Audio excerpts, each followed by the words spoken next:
I'll start out by talking a little bit about this piece. So I started this piece actually for a class.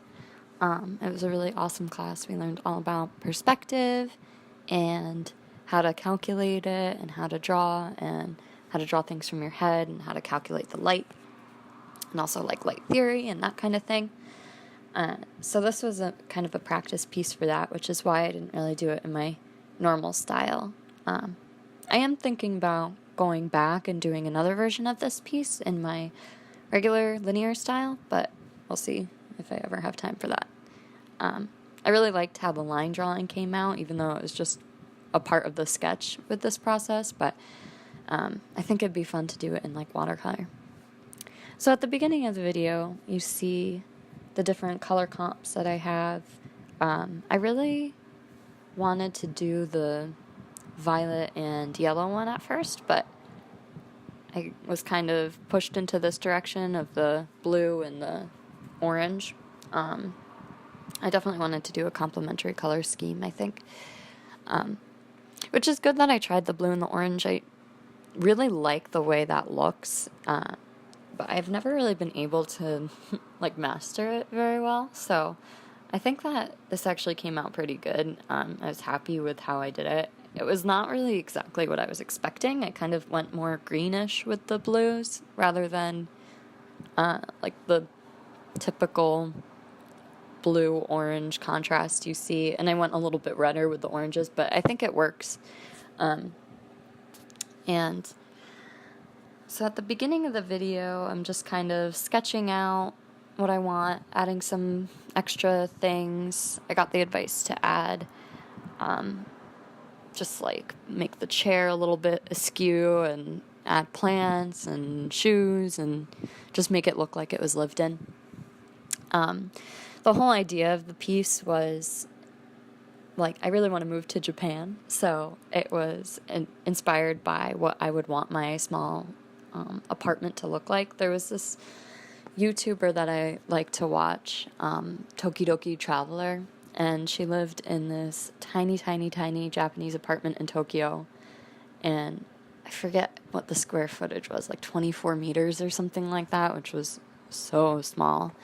So it was kind of based off of the layout of her first apartment.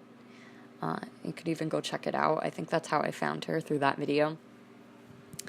But I thought it would be like a cool challenge. I really like seeing those tiny houses and how they somehow move all the space so it works and it's livable, but I don't know. I think I would actually do well in a space like this. I don't really need much space for things, like, especially if I was living on my own or maybe with like a little kitten or something. That sounds great to me. So the sketch is still going for a little while. At some point, my teacher actually had to help me out with that teapot over in the corner there. It was not quite looking right, so you'll see that come up in a bit. But now that I've explained the premise of the piece and a little bit of my process there, I want to talk about graduating from art school. So I graduated, it was 2 months ago now.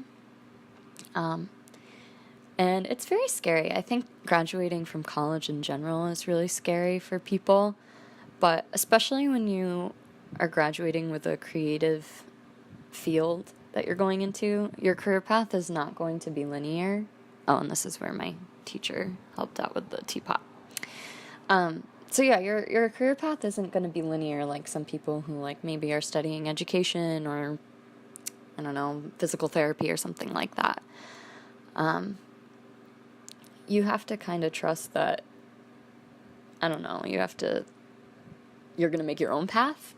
And that's a little scary, especially since I'm 22, almost 23. You don't really know much about anything. At least I don't. Maybe some people are a little better off than me, but I'm kind of going into things blindly, just trying to make things work out. And so far I think that they have been. I have been getting a few jobs here and there. I kind of want to share those on my channel eventually. I just don't know how I'm going to do that exactly because, with client I don't know if they want me sharing everything on social media, so I'm going to have to be careful there. But for the most part, I've been making my money working at a bakery, a French bakery, which I really love doing that. It's a great job. I love the people there. And from what I've heard from other artists, that's just kind of how things work for the first maybe 5 years until you can support yourself through the freelance. I'm hoping it's not going to be 5 years that I'm waitressing or working in the food industry. I think that would weigh me down a little bit. But I think the most important thing for people, and it's the advice that I've been hearing, is just to keep on creating art and don't let yourself get discouraged if you're not getting work or if you're not getting paid. A lot of my friends are going through the same thing with the graduating. And maybe part of that could be that you need to just one thing that I've noticed that's been working really well for me is anywhere close to being where I want to be. You kind of just put yourself out there. Still, I think you apply to jobs, professional most of the time to it. You don't hear anything back. Want to work on.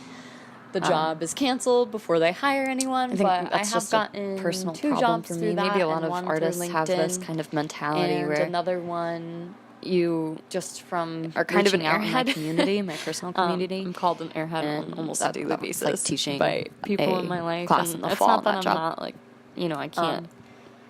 So have like it's functions just kind of in my brain. Like a make your own destiny type. I get distracted really easily. Just keep on. If more than one thing is putting yourself out there, it's hard for me to focus, especially for some artsy people. I've seen that from a lot of creative people, and we suffer from a lot of social anxiety. Using that as an excuse, but you got to get over that if you're going to be a successful artist.